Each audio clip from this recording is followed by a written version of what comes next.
Hi, minasan, konnichiwa. Today, in this episode, I'm gonna tell you or give you tips on how to pass the JLPT N3.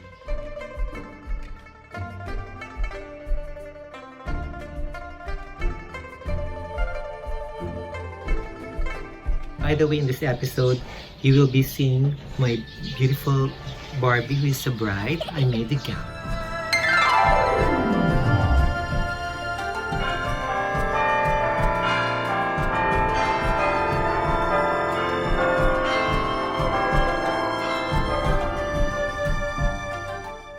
Okay, back to regular programming.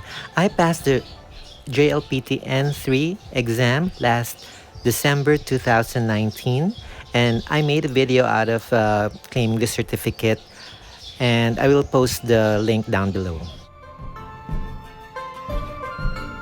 These are tips on how I passed the N3 JLPT or Japanese Language Proficiency test.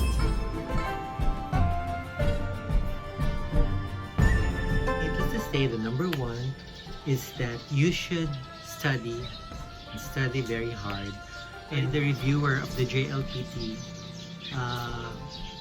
exam, and I'm very fortunate because I have a friend who had copies of the JLPT exam N3. I think the reviewer.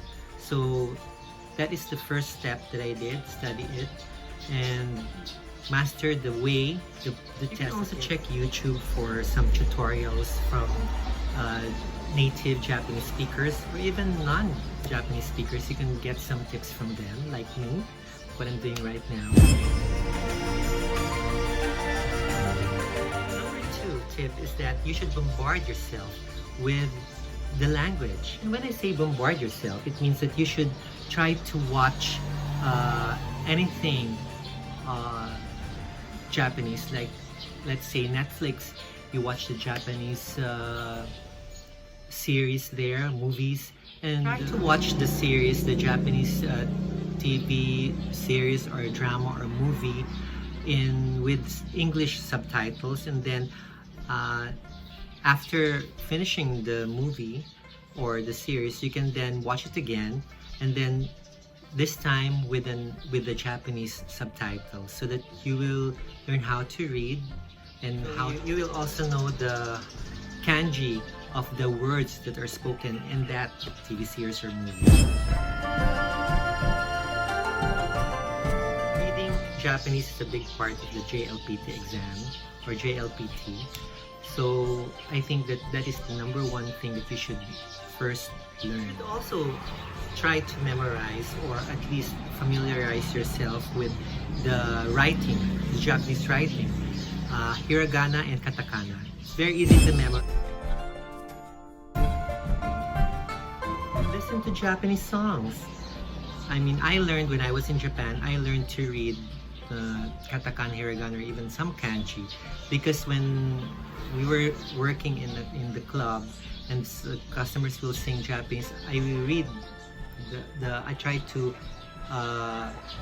listen to the song, and then I try to connect it with what is written there. So when the singer will mention the word, and I say, oh, so how that is how it is written, and try to get the lyrics from Google, search for the lyrics, and then when you're listening to the song, try to sing along with the song. And then if you have a dictionary or an app which translates Japanese to English, then you can then learn more phrases, romantic phrases that you can use. Who knows, you can use it someday to a Japanese guy or girl. Listening is a very important part. Listening and understanding Japanese is a very important part of the JLPT, because they are going to try to test you by letting you listen to two people talking, and when you have to listen very intently to them, because you take down notes so that you will know what they are talking about, why they are talking about that, what are the reasons, why they are talking about that topic, because sometimes the question that you expect to be asked to you is not the question. If you're trying to learn Keigo, or that is the respectful Nihongo or formal Nihongo, then I think you should watch the news and try to listen to how they say it in a different manner.